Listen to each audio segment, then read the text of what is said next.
Kumusta mga kaibigan, maligayang pagdating sa aking channel. Ang Tuba Büyük Usten, na naging isa sa mga pinakatanyag na pangalan sa Turkey, ay naging target ng isang pangunahing kampanya ng lynch dahil sa mga kamakailang kaganapan.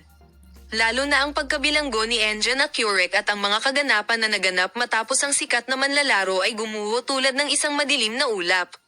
Gayunpaman, ang inaasahang tao sa wakas ay nagmula sa harap ng Tuba Büyük Usten.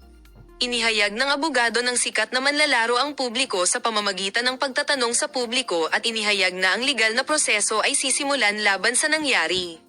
Sa mga nagdaang linggo, ang pagtaas ng mga reaksyon sa social media ay nahulog sa Tuba Büyük Usten tulad ng disyerto, habang ang ilang mga gumagamit ay inaangkin na ang player ay iniwan ng malawak na akyuror lamang at hindi sapat na interesado.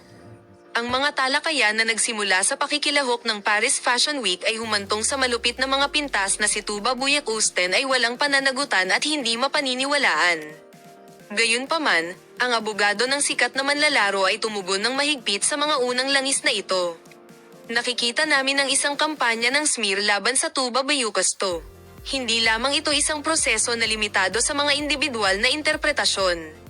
Sa social media, ang iba't ibang mga organo ng media at kahit na ang ilan sa kanyang mga kasamahan ay nahaharap sa isang operasyon ng pagkasira.